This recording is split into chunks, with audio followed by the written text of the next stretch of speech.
because otherwise I need every minute to this guy is, really desperate for all of the wonderful material that I'm going to be sharing. Hi, everybody. My name is Kris Howard. I, as of 7 weeks, have a new job title. I'm the head of AWS DevRel for Asia Pacific and Japan. No, you are not hearing things. My accent is American. I am a Seppo by birth, but I lived in Sydney for 20 years. You may know me from YowConf. I used to come to Melbourne quite a lot. You guys haven't seen me in the last couple years because, spoiler, I've been living in Germany and riding out the pandemic in Deutschland, drinking a lot of really good beer. But yeah, Saturday is my 4-year Amazon anniversary. And so I started in the solutions architect team, and then I moved over to DevRel. And so it's been fun. We are moving back permanently in January, because I've had a lot of people ask me. We're coming back in January. When I took this role on, it was with the caveat that I could do it remote this year, because guess what? I'm not leaving Munich until I get at least one Oktoberfest. And it's been canceled for 2 years running. And I've bought the gear. My husband's got the lederhosen. We are set for this year. And we have a guest room if anybody wants to come. So anyway, that's me, and I'm here to talk about interviewing, which is kind of funny because I hate interviewing. Or I should say I hate interviewing. I used to hate interviewing. I have been in the tech industry for a really long time, and for most of that time, interviewing has been my least favorite thing. Actually, I was just talking to Damien Brady in the speaker room, and he was like, "What are you talking about?" I was like, "Interviewing." He's like, "Oh, that's the least fun part." And I was like, "Exactly, that's what I used to think, but not so much anymore." So I'll give you my sort of potted history with it. So I started out my career actually in London in the dot-com boom as a web dev. And I was 22 years old, I was fresh out of uni, and they're like, "Great, we're growing like crazy, please go hire more developers. You're a dev, go interview them." And I was like, "What?" I was 22. I'd had exactly 2 jobs on my CV. I worked at the IGA as a checkout chick back in Indiana in high school, and I built websites for my mom's company in college. And they put me in charge of hiring people. And I was like, what am I doing? I had no clue, and reflecting on that experience, I had some good calls. Like, I don't know if any of you know Christian Heilman. He actually joined, and I was involved in interviewing him. He was an evangelist for Yahoo and Firefox and now Microsoft. But then there were others, like there was the guy I hired who 6 months in at the pub confessed to me that he'd blagged the entire interview. He'd lied about everything, and I had missed all of that. So hit and miss, and I decided that I didn't want to do interviewing. And then when the dot-com crash happened, I moved to Australia with my Aussie boyfriend, who is now my husband, and worked for a long time being a developer, and then I moved eventually into sort of project management, and then eventually into people management. So fast forward 15 years, I was in Sydney at I shall refrain from naming, a large free-to-air television network where I was in charge of their catch-up TV application. And that's when I got promoted to being a people manager. You're like, "Great, you're now in charge of this team of Node.js devs and iOS and Android devs. You need to hire more of them. Go."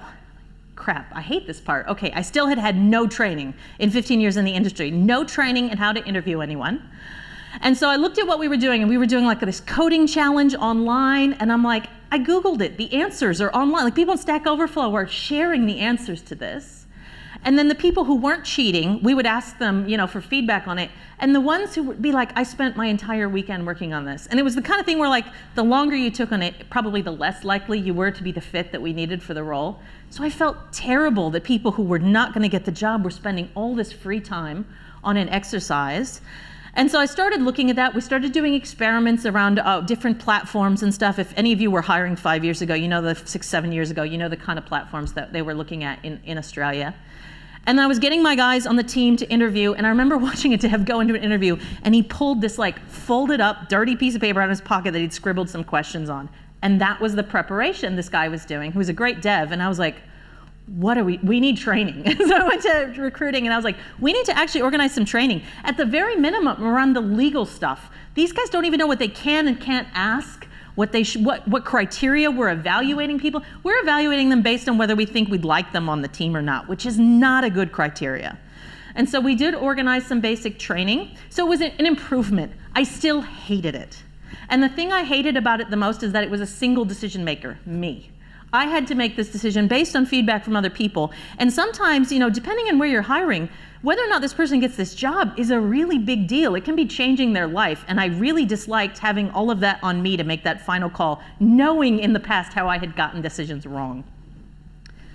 Then, well, actually, I ran away. I was like, I don't want to be people manager anymore. I went to Canva.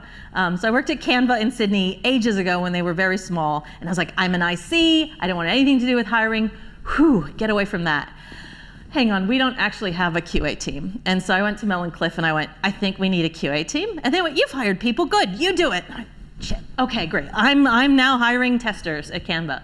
But that was my first experience writing a JD and trying to actually write a JD to get the right type of person and actually designing the assessment myself to try and balance, like, I don't want people spending their entire weekend on this. I want to make sure it's testing for things that are actually valid for what we need. And it was a small team, so it wasn't too onerous, and I got some really good people in. So I was actually quite happy with that. And then I joined AWS, and I knew in joining them that I was going to be doing a lot of hiring.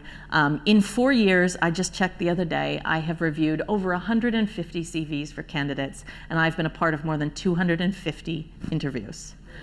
Yeah, exactly. They give me a little award in the internal directory and everything. And I don't want this to be an Amazon talk. I've tried really hard to make it not be about our hiring processes.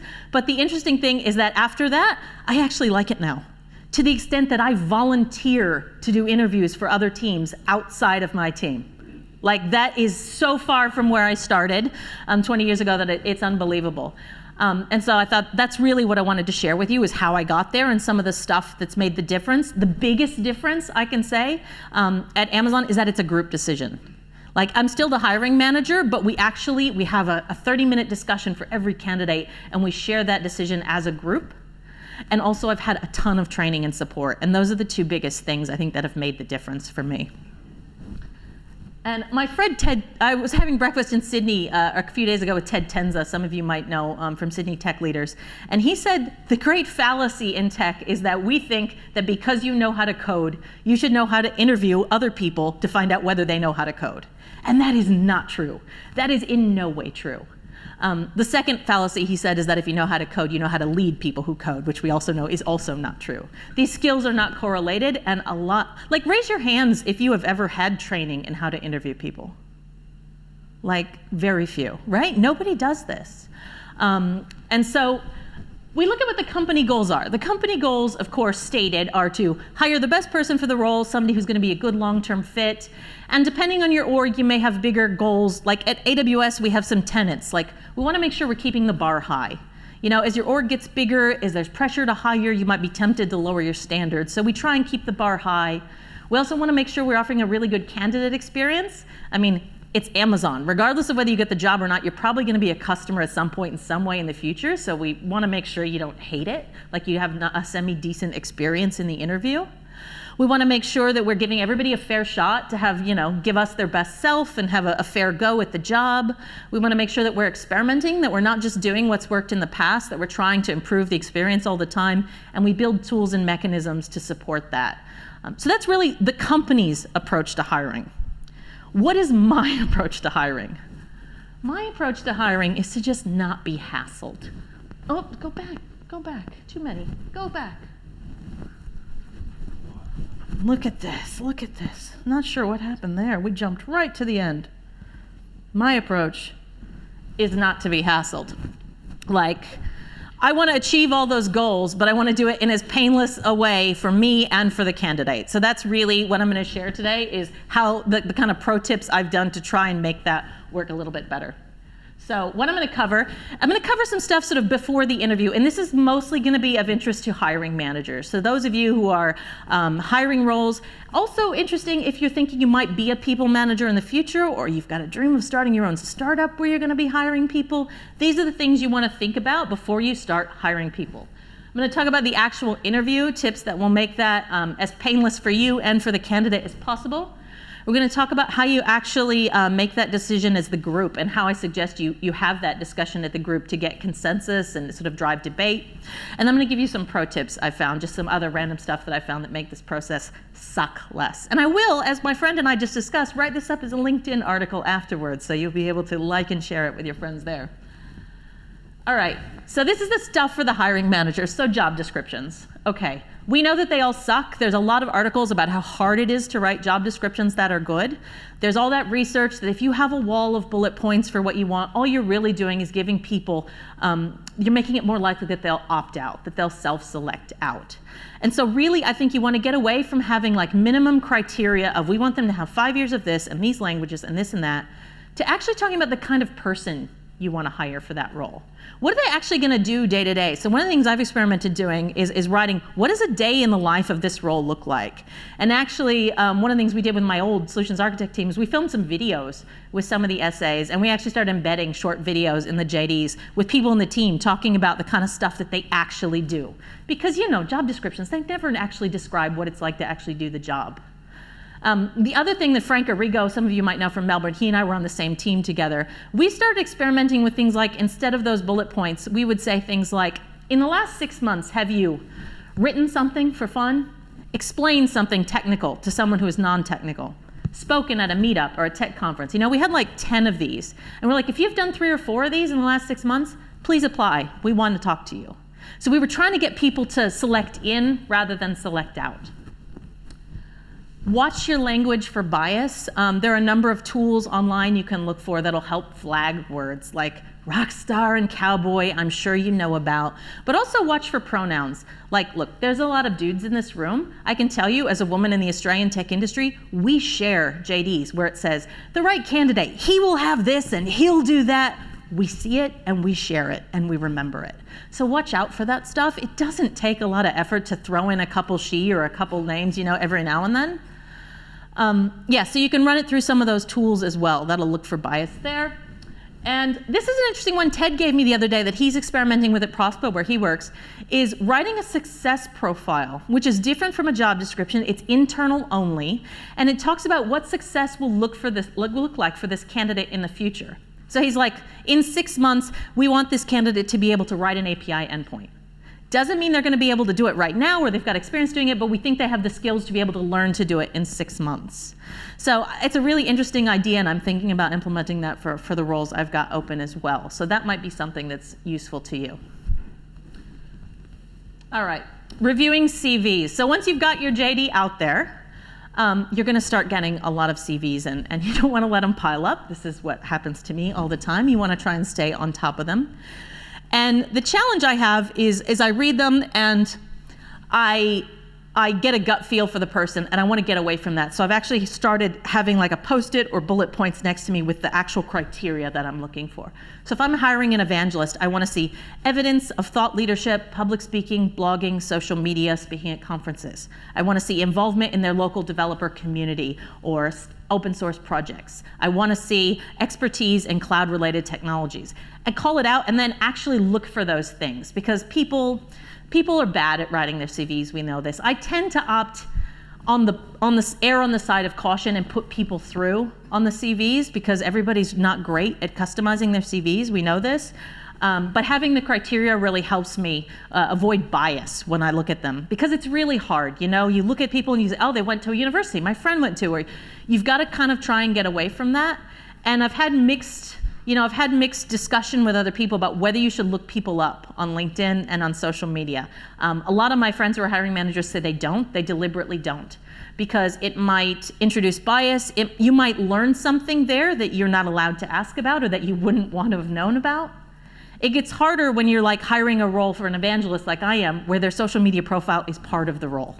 I have to look them up to see, I have to watch some of their talks. I have to look up and see what their contributions are like on GitHub. So it's a little harder for roles like that, but just be very careful with whether you're gonna look people up on social media.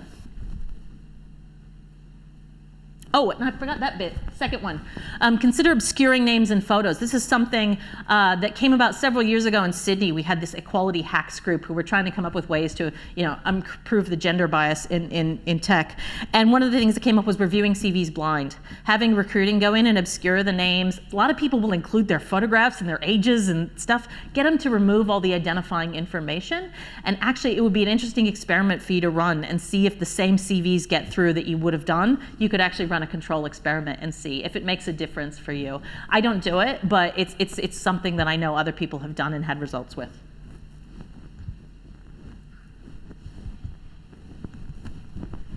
I'm gonna give up on that.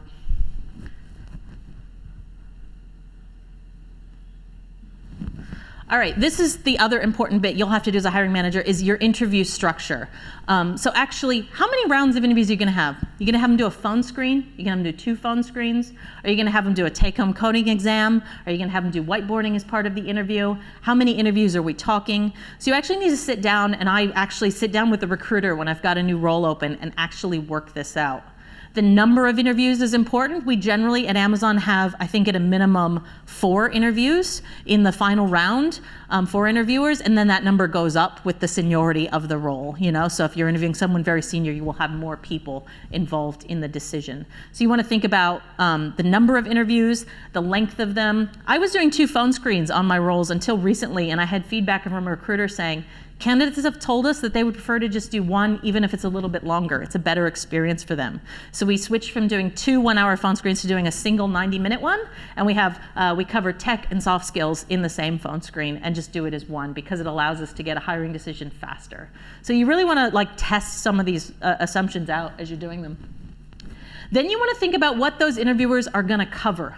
And I really want to it's not just saying, okay, right, you 4 are going to interview this person. No, Donna, I want you to cover these specific functional competencies. And we really push this at Amazon. Every single role, I don't care if it's a technical role or not, has specific skills, actual skills that they need to have. Is it stakeholder management? Is it writing Node.js? Is it data structures? Is it SQL and Excel? You know, so call out specific functional competencies. Along with that, you're gonna have soft skills as well that you want the right person to have. And then what you're gonna do is you're gonna take these and you're gonna assign them to your interviewers. And I generally aim for 2 or 3 per person, like maybe 1 functional one and maybe 1 soft skill they can kind of get at the same time. Definitely don't wanna do more than 2 or 3 in a 1 hour because it gets hard to cover that many. And then you wanna figure out who those interviewers are. And you want to make sure the seniority of them is right. Like if your company has normally we have levels, and we say they have to be at least at the same level of the job. If it's a senior job, everyone on the panel needs to be a senior. So you need to make sure you're thinking about that. We need to make sure they're all trained. We have training for everyone that they go through. If they're doing a coding interview, we have specific training that they go through on actually conducting coding interviews. And I always try and make sure there's 1 person from outside the team. Because if you have everyone from the team, again, you risk that sort of bias on we just picking the person we want to work with. By having someone from outside the team, that's how you keep the bar high because they're objective. They don't care whether you hire that role or not. They want to make sure that at Amazon you're doing the right thing for the company as a whole. So diversity means not just having a woman on the loop. It means having people from outside your team. It means having non-technical people on loops for engineers. It means having a well-rounded view of the candidate.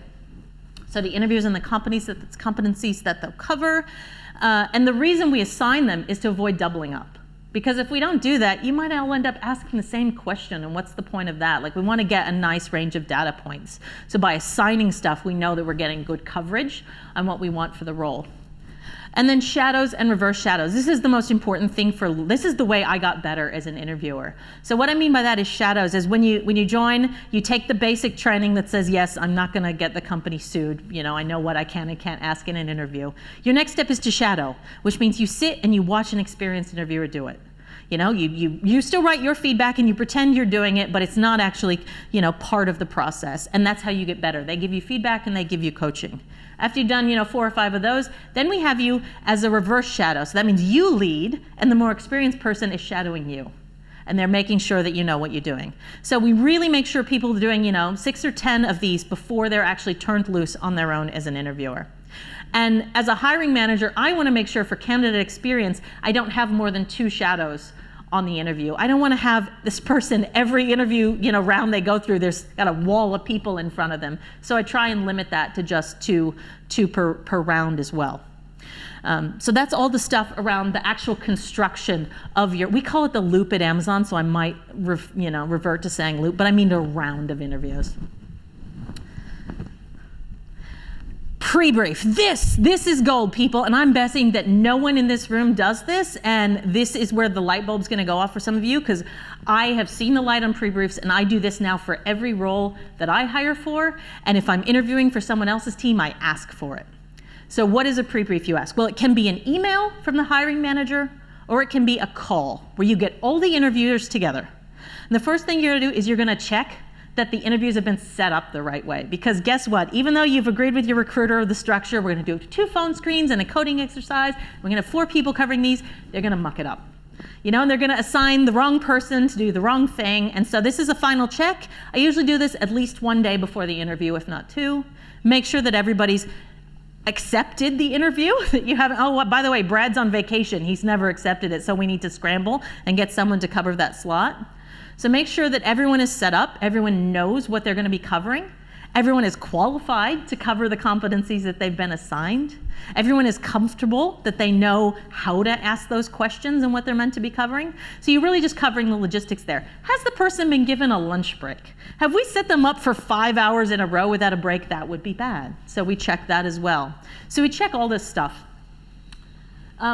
We also then, as a hiring manager, I want to explain the role. Because as I said, I've got someone from outside my team there who may not know the role that I'm actually recruiting for. So I'm going to explain, beyond the JD, okay, is this person going to be off on their own in a brand new geo setting up a new team? Or are they going to be joining an existing team of 50 where they have plenty of support? Are they going to have direct reports? Are they going to be a manager? Are they going to be an IC? How senior does it need to be, and how concrete is that? Like, are you flexible? You've said this role needs to be a senior. If we say this candidate might be a level below, is that all right? Or do you absolutely have to have that level? And you really want to sort of nail down this stuff to know, okay, really make sure, what are the key showstopper skills? And we've got all these interviewers who are each covering 2 or 3 different skills. What are the ones that you absolutely have to have, and which ones can you be a little bit more flexible about? So we cover all that stuff off in the pre-brief, and we make sure everybody's really clear on what they're doing. We also look if there was a phone screen before. Okay, Donna did the phone screen, she called Outlook. She covered all this stuff, but she didn't actually get to covering like data lakes and data analysis. So we really should, somebody in the interview should dig into that because they didn't get it on the phone screen. Or she said, you know what, I didn't quite trust some of their answers on this, so I really want someone to dig into this particular, trustworthiness aspect of the candidate. So you look at anything that came out of the phone screens that you need to dig into. So you do all this in the pre-brief, and if you take nothing else, start doing this. It will definitely make your interviews better. It'll make sure everyone on the team understands what you're looking for, what the level of seniority is, and anything that they should focus on for this particular candidate. Oh, and the last one, support requests. This is cool. This is something I only saw recently. I was doing an interview for another team like a month ago, and the pre-brief, the manager, not everybody does them. This guy sent out a pre-brief. I was like, you're the best. And he said on it, he was like, by the way, this candidate has flagged that they're neurodiverse. And so we've allotted a little extra time to each interview. Here's an article where you can read about how this might affect the interview. I know down there, I've never seen this before in like 200 interviews. And he's like, so it might be that you need to ask a few more probing questions, just they might not give you the level of detail that you need. And I thought, that's fantastic. A, that this candidate felt empowered to sort of ask for this accommodation, and B, that this hiring manager did it in such a respectful way, just made sure everybody knew how it might affect them. And I'm sure, the exact same things happen when you have people who have, various hearing or other disabilities where they need special accommodations. And I thought that was a really cool thing for the hiring manager to do in the pre-brief. So that was awesome. How fast am I talking? All right. That was all the hiring manager stuff. Now the actual interview. So this applies to everybody who's interviewing. All right, so your interview preparation. You've been assigned an interview. You understand from the pre-brief what the role is, what you're covering. You need to source appropriate questions. And so your org may do this differently. At Amazon, we do behavioral questions. So we basically believe that the best predictor of how you're going to do in this role is to hear stories of your experience that align to the sort of things we're looking for. And actually, I should have mentioned in the pre-brief, that's one thing to call out. If this role is more for someone who's fresh out of uni, you can actually be like, look, guys, we expect that most of their examples might be drawn from schoolwork and from uni work, as opposed to someone with 20 years of experience who's going to have a lot more variety in their answers. But yeah, so we look for behavioral questions. And hopefully you have a question bank at your company. We have several because different teams have actually created their own. And so if I'm going to do an interview for another team and they've assigned me, great, you're going to cover this particular skill set. The first thing I'm going to do is look on the wiki and see if they've got sample questions somewhere in the wiki for me to ask for that. But we've got various question banks. And what I have done, and this is another big one, is to prepare a template. I use an app on my Mac called Obsidian, which is just a Markdown editor and viewer. It's various ones, but I have a template in Markdown now. Because what I used to do is, okay, I've got an interview tomorrow. I'm going to spend an hour looking at their CV and LinkedIn, and then we'll craft questions for them, or you wing it, and you end up asking the same questions. And instead, now I have a template which has all of the questions I've ever used for every different skill. All I do is I duplicate it, I delete all the stuff that I don't need, and I'm pretty much set up and ready to go. I can then add in a few things based on the pre-brief. Oh yeah, they actually want me to make sure I call out, their C-level interactions or how they communicate with non-technical folks. I can call that out on there, but having a template means I can pretty much prep for the interview in 5 minutes. I'm ready to go. So have questions, appropriate questions. Don't use trick questions. An interesting one, a debate I've had with other hiring managers is on the question about role motivation. Because a lot of times people ask, oh, so why do you want to join our company? And I've even had a hiring manager put that as a competency, motivation to join the company. And I was on the interview panel, and I challenged them on that. I'm like, it doesn't matter. What does that have to do with whether they'll be successful in the role? Like, what if they say, you headhunted me, your recruiter called me out of the blue? Like, why do we care if their heart and soul, they want to work for us, It might be that they need a job. I don't care. Like, everyone has their own individual motivation. So it's an interesting debate, and I actually had a good spirited debate with this hiring manager about it, because I don't think it's something that we should ask about, or I use it sometimes as an icebreaker, but because of that discussion, I'm trying to phase it out now, because I don't think it's relevant to whether or not they're going to do the job well. But that's the kind of thinking you need to put into the questions you're going to ask. And then whether or not you're going to review the person's CV ahead of time. If it's a role, I'm not on the team, I've had a good pre-brief from the hiring manager, I might take a quick look at their LinkedIn ahead of time or their CV, mostly just because, especially I do a lot of interviewing in Europe where people have accents, and sometimes they'll talk about, oh, at this company I did that, and I don't understand what they're saying. And if I have the words there, it can be a little helpful for when I'm taking my notes. But I try and just have a very, I really only look right before the interview, and mostly just to get a little bit of context for the stories they're going to tell me and the roles that they were in. I try not to actually, ask any particular questions about what I see on their CV. So again, be very wary of whether you look them up on social media. You might see something that you wish you hadn't.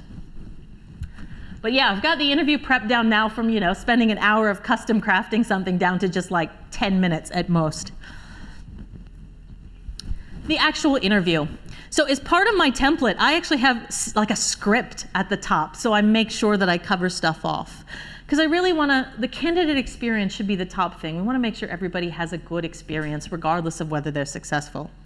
If I'm the first interviewer of the day, I've got like a standard spiel that I'll give them. Okay, this is how this is going to work.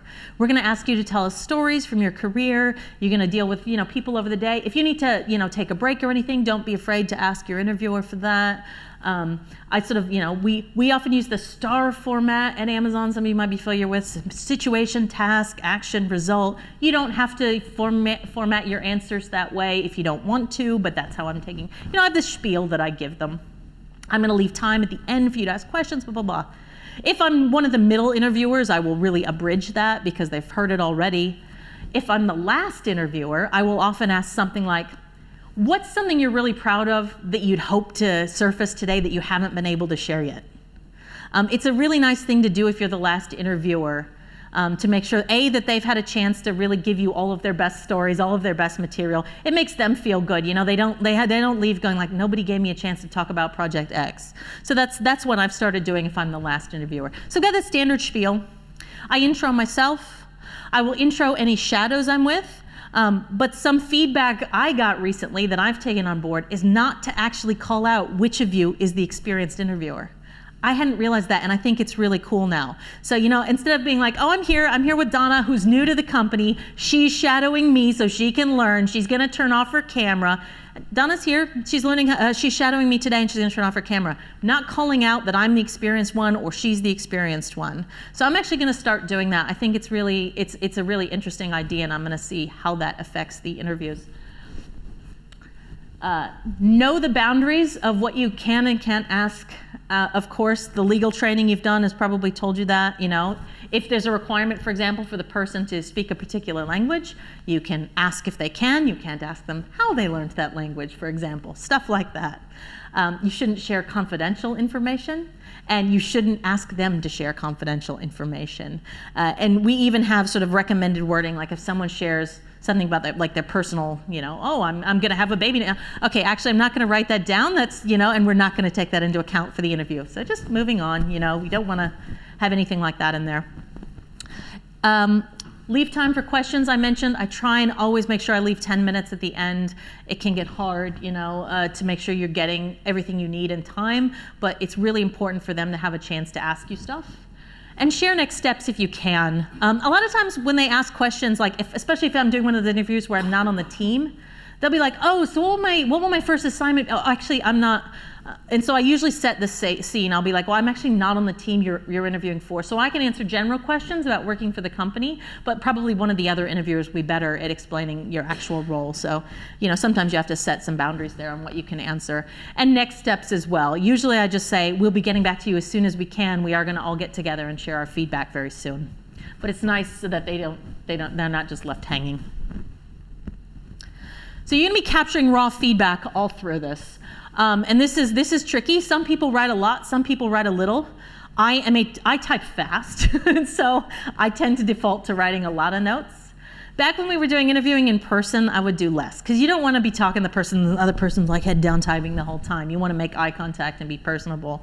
But on VC interviews, I tend to type a lot, mostly because I'm doing so much interviewing, I forget the candidate if I don't capture enough detail. I really envy people who can just write a really precise summation of them in their feedback. I can't do that. I have to sort of capture it. You cannot record though, by the way. It comes up at Amazon all the time. Can I not just hook this up and record the stream and transcribe it? No, please don't do that. We don't want to collect that. That's not information that you want to have your company liable for holding, so don't even suggest that. It's on you. You have to get good at doing this.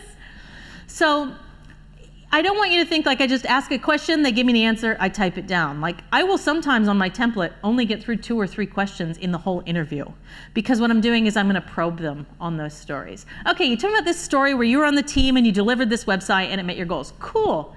How much did it actually improve? You said you were aiming to uplift by this much. Did you actually do it? Did you measure it? How did you measure it? How did you decide that was actually the best technology to use? What did you use to feed into the decision there?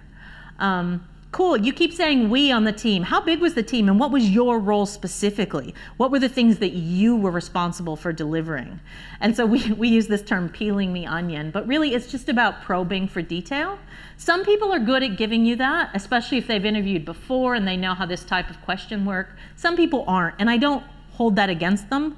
Sometimes when you're having the debrief discussion, which we'll talk about, people say, oh, they didn't use the star format or they didn't go into enough detail. Not everybody knows how to do that. It's your job as an interviewer to actually uncover that level of detail and the data points you need. So you have to ask. So scope, if this is a senior role, great. So it sounds like you were mainly dealing with developers. Do you have any stories about where you were dealing with sort of, C-level stakeholders? Try and actually get the scope of the program. Okay, so you were doing this with how many other teams? Was this across lines of business or just a small team? Look for impact. Look for numbers.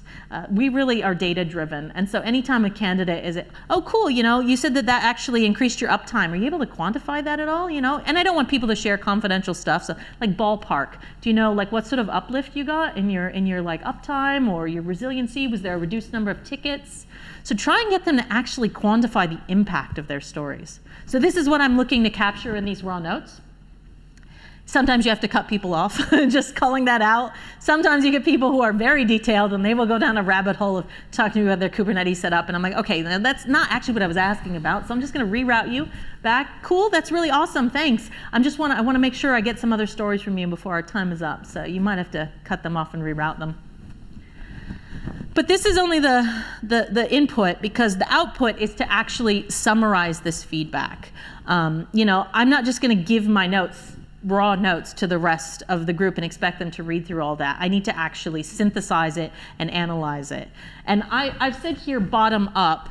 I'm referring here specifically, the way we do it at Amazon, we have a tool where we put this feedback in, and I I start by scrolling down to the bottom.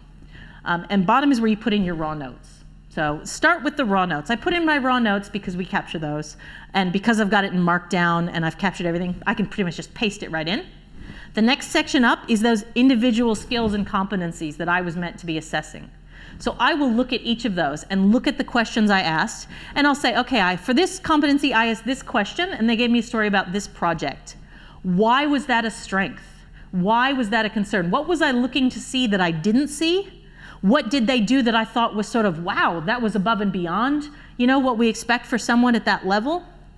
And this is where you really need to have a rubric. I've set a standard rubric there. We have in our tool calibration for each of those skills, like a little box that pops up that says, well, for being data-driven, we expect the candidate to be able to cite specific, this, that, and the other, and we expect them to not do this, that, and the other. And I've actually pulled that out into a spreadsheet that I have on my computer, and so when I'm writing my feedback, I refer to that. And I actually look through and go, okay, for dealing with ambiguity, the candidate did talk about coming up with alternative solutions, they did keep the stakeholder in the loop, they did identify the right information, so tick, tick, tick, cool, I'm gonna call that a strength. So I try and take bias out of it as much as possible, subjectivity out as much as possible. And for each skill, I've got like 10 things that are either positives or negatives that I look for. And it kind of almost makes it, like I might feel really inclined about the candidate, but when I look at the data, I'm like, man, it's just not there. The scope isn't there, the impact isn't there, the positive behaviors aren't there, or they are there. So using a rubric will help make it more consistent from across the company, and will make it more consistent for yourself across the candidates you're reviewing. Because you don't want to compare candidates against each other. You want to compare them against what you need for the role. And by having some sort of guidelines, you can calibrate in that way. Avoiding biases is one. When I write my feedback into the official tool, I do not use the candidate's name. I use their initials, and I don't say he or she, I say they or them. Because when the rest of the panel read that feedback, even just seeing those, it's going to introduce some bias. So we're going to try and remove that as much as we can. I know other companies, somebody told me at Google they use TC a lot, which means the candidate. So when they write, they'll just say TC did this, TC did that. And it's a little unnatural at first, but you get in the habit. Like I'm to the extent now where when I'm talking about candidates, I talk about they, them, even though if it was very obvious which gender they presented as, I will use they, them, because we want to try and divorce that out of it. So avoid biases wherever you can. And don't just recap. That's the biggest problem I see people doing wrong in interviewing, is they will write, I asked this, I asked these technical questions, and they said that. Okay, well, what make you want to hire them? Like, how is that good? For a senior, is that what you expect to see? Is that unusual for a junior to do that? Like, you actually need to put that additional, that's why you're doing it. That's the unique experience you have and what you're meant to bring to it. So it's the number one thing to make your interview feedback better is don't just recap. We could transcribe it if that's what we were after. Instead, we want you to say what you bring, why? Why is that good or not? All right, so you've put all your feedback in, and now you're going to actually get together as a group and discuss it. And again, this varies from company to company. I know at Google, for example, the people who do the interviews are not the people who review the feedback. So this is really applicable in a situation where you have control over that. So in this situation, a debrief, what I mean is all those people who are on the interview, we get together and we spend 30 minutes talking about the candidate and whether we were inclined or not. Oh, and I forgot the end of my bottom up. So I do the skills, and then I do the summary, and then I decide whether I was inclined on the candidate or not. Because when you go through it in that way, I often will find that like a candidate that I really liked talking to, I don't have the data points to back it up that they're the right person for the role. And I've actually surprised myself whether I'm inclined or not by going through it and looking at it from like a narrow lens and then stepping back and then making the decision. But so regardless of if everyone on the panel was not inclined, we will still spend 30 minutes talking about that candidate to make sure we're giving them a fair shot, because maybe it wasn't the right role for them. Maybe there's something else that they would be good for. Maybe we all missed something. And I've also seen panels where you get together and you discuss it and actually you end up inclined on the candidate at the end.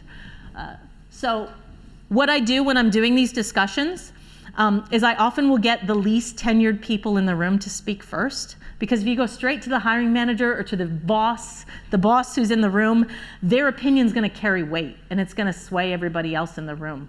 So get the opinion of least tenured people first so they're not actually biased by that.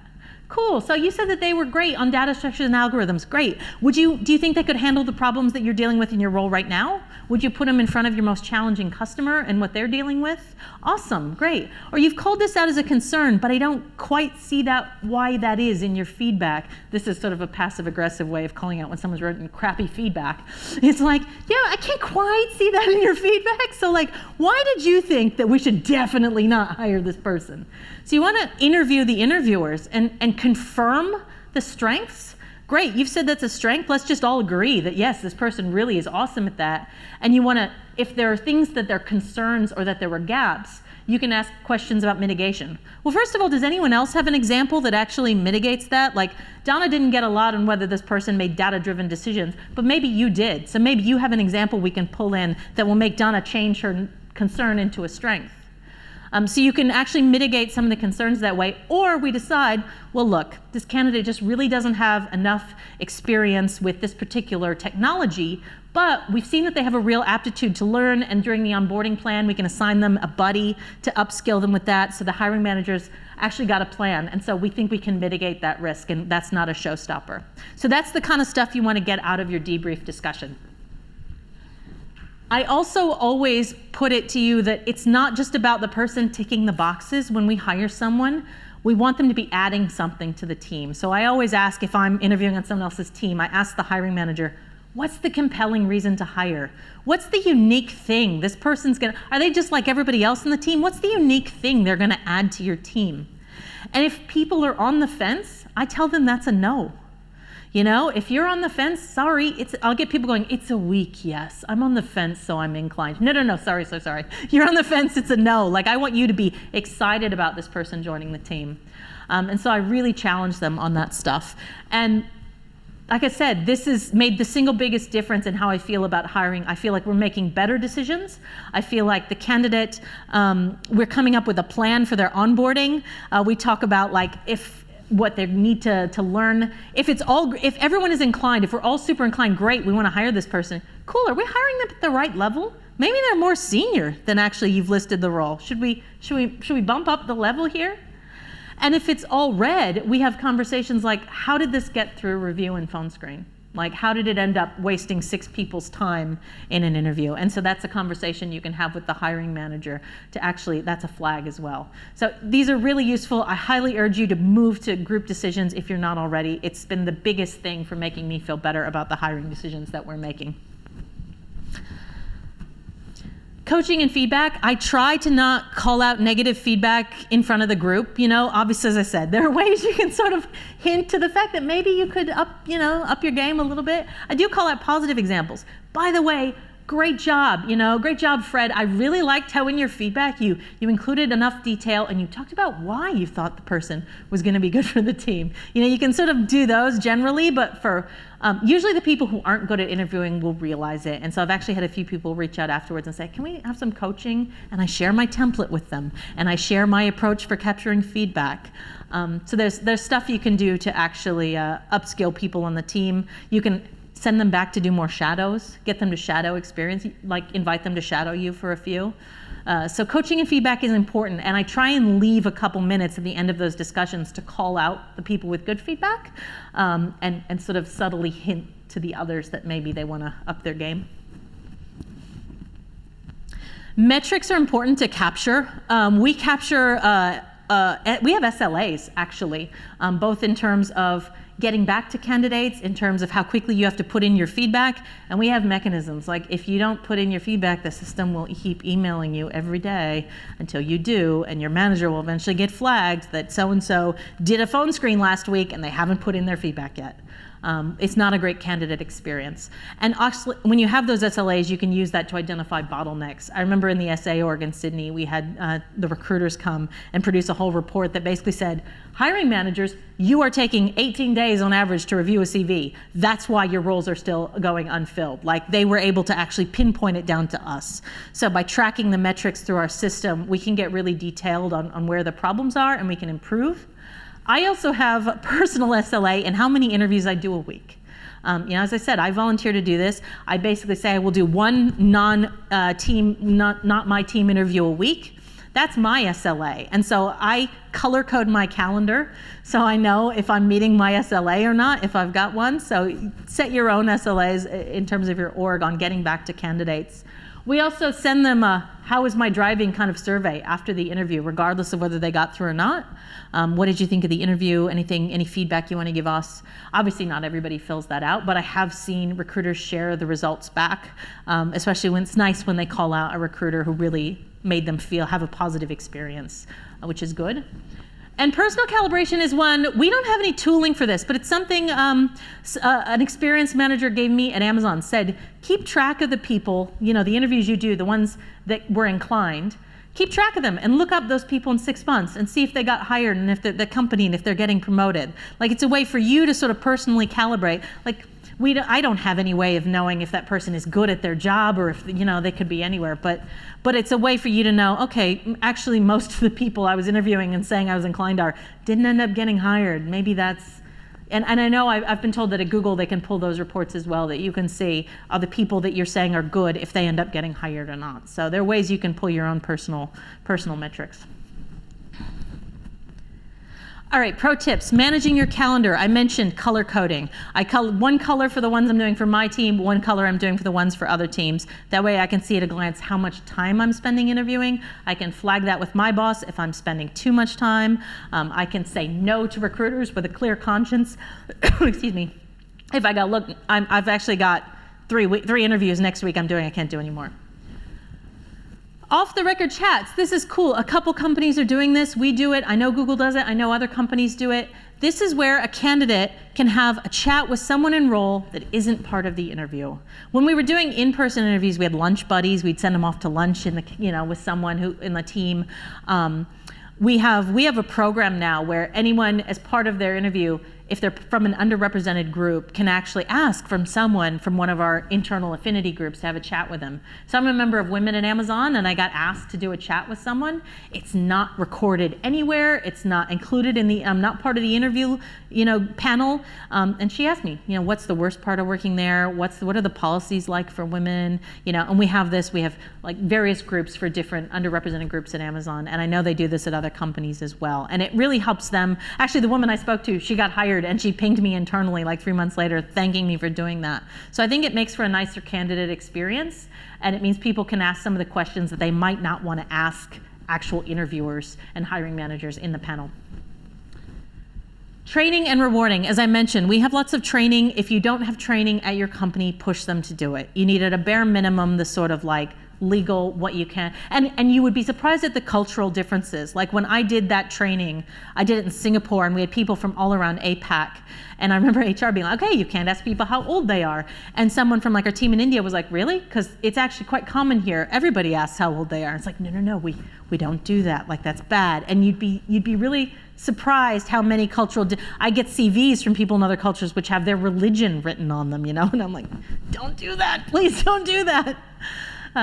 So get the bare minimum training in. Consider putting in training for your technical interviewers. I haven't obviously gone into details on how you do coding interviews or whiteboarding interviews because everybody's got their own system for doing that. But be consistent on it and introduce some training. We have, as I said, a special flag for people who are actually qualified to do those engineering interviews. And how you reward interviewers, because this takes time. This is probably not part of their job if they're not a hiring manager. So we gamify it. As I said, I've got my little 250 interviews on the internal directory. A friend of mine was saying he's devising a system at his company, he's the engineering lead, where they're gonna sort of give him swag as they do more interviews. I actually push my team to do it, and I include it in their promo docs, because if you're a senior, I expect you to help hire other people into the company, and I'm going to call that out explicitly. Guess what? You want to be a principal solutions architect? You've only done 3 interviews in the last 2 years. I would expect to see you doing at least 20 interviews over that time, So actually push them on that. Include it in your performance assessments and your coaching conversations. I mean, if you can remunerate them for doing it, so much the better. Nobody does.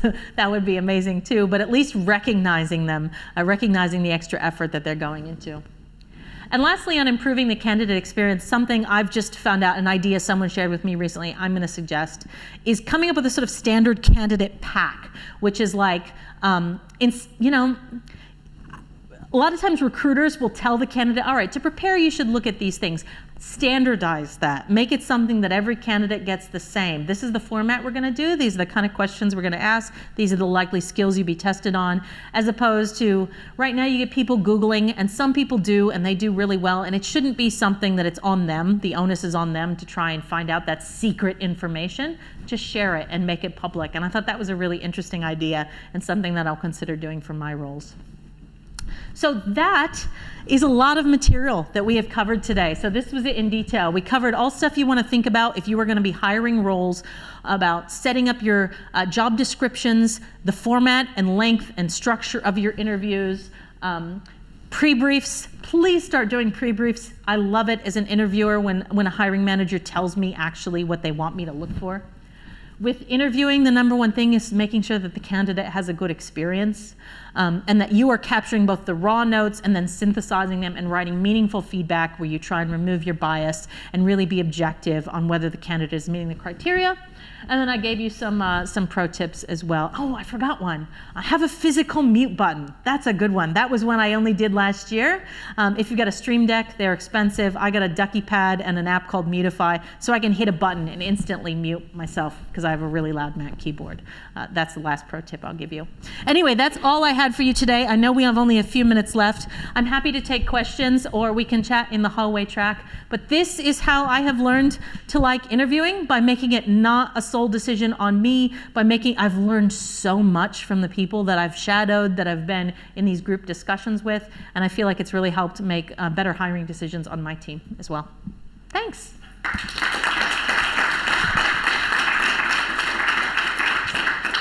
Anybody got a question? I think we got like 5 minutes. Yeah. What do you find is the most successful time between when you have your interview and your debrief? Ooh, successful. Okay, time between interview and debrief. How long should that be? We have an SLA for that. We actually have an SLA that between the last interview that a person has, we want to give them the decision within 5 days. And so the debrief has to happen within 5 days. It's like, one thing I didn't mention is when you're hiring a lot of roles, I've seen teams that will do what they call like a pod interviewing day or a panel interview, like round robin interviewing. You'll get 5 candidates in, and over the course of the day, they will rotate around, and so you will interview 5 candidates, and then you do all the debriefs at the end of the day. I've participated in a couple of those. I hate that because, I need that time. Like, I like everybody. So after the interview, I like everybody. I'm always inclined. I need to sleep on it and then come back and look at the sort of data points dispassionately to go actually yes or no. So I don't volunteer anymore for those type where you have to do it really fast. So for me, the sweet spot is a couple days after, because that gives me time to really think about it, to write my feedback. And I added it up recently. I mean, let's say the interview's an hour. You might spend half an hour, a few minutes beforehand or up to half an hour getting ready for the interview, prepping your template and all of that. It probably takes me a good hour to write my feedback afterwards, and then to actually have the debrief discussion. An interview will take up to half a day. And that's why I only do one outside of my team a week. Like, I'm not gonna, that's, you think it's just an hour. It's not an hour. It actually takes time in prep and time to actually write it up and discuss it afterwards. So yeah, I think a couple days is my advice. Yes? How the work from home has impacted your interview process? Oh yes, how has work from home impacted interviewing process? Because we used to do them all we called it an on-site interview, and it's funny now because you still get invited to an on-site, and in our system there's a box to tick, I did this virtually. So I haven't done an on-site interview in 2.5 years. It's all been virtual.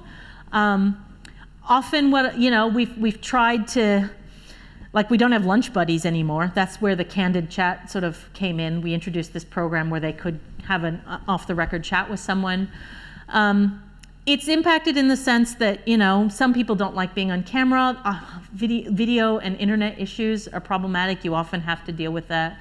Some people don't have the app that we use, or they're not experienced using it. Like, I read a lot of feedback, which is like, we lost 10 minutes due to AV issues at the beginning and internet issues. So that has introduced some difficulty. But I think we've adapted to it pretty well, to be honest with you. It's funny because I'm traveling right now, and time zones are the biggest one. I keep getting invited for interviews that are like at 11:30 at night, and I'm like, no, I'm not doing that.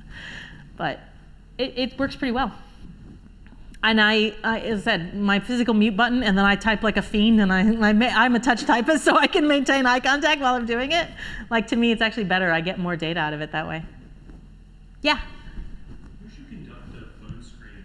What kind of questions are best in that? Fantastic question. Who can conduct a phone screen? I meant to say that, and I must have skipped it. I put my strongest interviewer on the phone screen. It used to be me. That was stupid. I put myself as the initial filter. Guess what? As the hiring manager, meant I was doing a ton of phone screens. I realized pretty quickly you should have your strongest interviewer on the phone screen, especially if, like me, you sort of give people the benefit of the doubt on the CV. You want to filter them out at that first phone screen. So have a strong interviewer and actually work with them to get a template. Like, I had a guy in my team recently. I was like, great job on that interview. He's like, yeah, I spent an hour coming up with questions tailored to their CV. And I went, nope, we're not doing that anymore. Nope, we are going to get a standardized question for these phone screens. And I'm actually, like, with my team right now, a bunch of the hiring managers are collaborating on a standard one we're going to try and standardize across the team. We documented it on our wiki. We've shared it as a markdown template so that we can make sure that we're all asking roughly the same stuff and covering the same skills. It depends on the role. Like, obviously, I tend to focus more on functional skills, like can they do the job? And, a couple soft skills questions at the end as well, because you can often pick up the soft skills stuff just based on how they answer the other questions. But yeah, as I said, I've gone from 2 1-hours to 90 minutes and trying to cover more in it. Yeah, someone over here. A lot of what you talked about is very applicable to the larger companies. Yeah. Anything you wish you could go back in terms of smaller companies? Oh, I think all of this would be applicable to smaller companies I work for in Australia, to be honest with you. I probably wouldn't have like 4 or 5 people interviewing. It might be a panel of 3, but I would still make it not just one person doing the interviewing. I would still, I think in terms like of having standard criteria, having a standard template and standard criteria you're judging against in all of the small startups and small agencies I've worked at, that would still be a leap forward based on what they were already doing. Instead, it just ends up being like, do we want this person on our team? Instead, have a checklist, have a spreadsheet, like this is what we're looking for. How many of these boxes do they actually tick off? Would still be an improvement on what I was doing in a lot of small companies. If you don't have that existing depth of, interviewing experience, do you have any suggestions on how to actually get that? How do you get interviewing depth if you don't have that experience? Within the team as a whole. Yeah, that's a really good question. How do you bootstrap this if you've got nobody who's experienced with it? Ted gave me a book recommendation the other day. I will tweet it out afterwards and share it when I write the article, because there's a number of books about how to do this. I know the Google guy wrote a book about hiring as well. Like, I don't know if there are like consultants who can come in and help you set this up. Maybe that's my future role. But I don't have a good answer for that, to be honest with you. You got to have at least one person who drives the change, and hopefully it'll be you in this room. And then go to some of the meetups. Like in Sydney, we have Sydney technology leaders.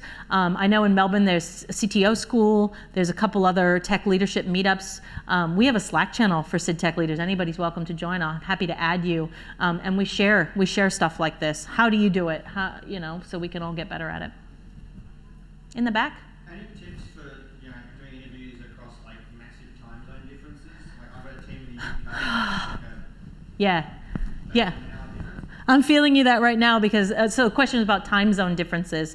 Because as I said, I've taken the APJ role, but I'm based in Munich. I'm doing stuff at 6 in the morning. I'm doing stuff at 11:30 at night. It just sucks. Like there's no magic way to make time zones work better. My team is a global team, so we're trying to maybe help each other out. Like I've got people in other geos who can, and especially if you start standardizing the questions you're asking and standardizing the criteria you're looking for, you can be a little bit more confident in having another hiring manager step in maybe in a better time zone and giving you the feedback. So I think unless you've got if it's a small team, unfortunately I don't know how you get around that problem. Go there and spend 2 weeks and do a lot of interviewing, or spend 2 weeks where you shift your hours and just do it. Yeah. Yes. I'm interested in, you mentioned doing behavioural interviewing to sort of act how I've done it before, but what about that mindset for the future, growth mindset? Is there any way you can sort of capture that? Yeah, well, I mean, what I didn't, like I said, I was trying to make this not too Amazon specific, but what we do when I said talk about soft skill competencies, we use our leadership principles, like our values, one of which is learn and be curious. I've yet to be on an interview at Amazon that didn't have learn and be curious called out as a skill we look for. And when we test for that, we ask things like, you know, what was it? Tell me about a technology you had to learn recently. How do you go about learning it? You know, are you like a build with your, you know, have to go in and build it with your hands person? Are you a read the docs person? You know, and you want to hear, what is their process for learning something new? Do they do stuff, you know, that isn't required as part of their day job? Are they a naturally curious person? You know, that's how you get at that sort of growth mindset stuff. You know, we all want to improve ourselves at work. Tell me about something you did to make yourself more effective in your day job is a great question to sort of capture that. And so we do, yeah. I've never seen a loop that didn't call that out as a specific thing we look for. And often we use that as mitigation, like it's like, well, this candidate didn't quite have these skills we needed, but they were off their charts on their learn and be curious, so we know they'll be able to ramp up on that. So it's a really good one to call out, and it sort of can help where there are gaps. Any testing? Yes. So, I mean, different roles do it. As I said, my team, we actually, as part of my team, we have them do a mock presentation because we're all speaking on stage. So we actually have them do 2 mock presentations, and I have them do a writing exercise as well. Like, these don't take a lot of time for them to prepare. That's really my focus there. But I've seen like the solutions architects have an assignment, and it gets uploaded into the system so that the reviewer has it there and they can review it. I think for the engineering roles I've seen, we have some sort of an assessment because I've seen a report come up that sort of, you know, does some automatic scoring. And often, though, what I've seen is like the essay assignment, we don't just go, well, you failed that. Instead, we take it and they spend the hour going through it. All right, so your answer on this one, like, let's talk about how we can improve on the architecture you came up with. So I would say if you are going to do that kind of thing, use it to drive discussion in an interview. Don't just take it as an artifact that's, yes, a thumbs up or thumbs down. Because some people are good at that and some people are not. And I've seen like, well, their assignment wasn't the best I've seen, but man, once we started talking about it, they knew it. They could tell me where they ran out of time or where they would make it better. You know, they knew where their gaps were. And we've seen that be like, okay, well, great. We're inclined on that person then. All right, I think we're probably out of time. I'm gonna hang around in the hallway if people want to ask other stuff, or you can hit me up on LinkedIn if you have questions you didn't want to ask in front of the room.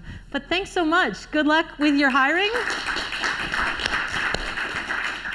Hopefully it will be less of a pain to you in the future.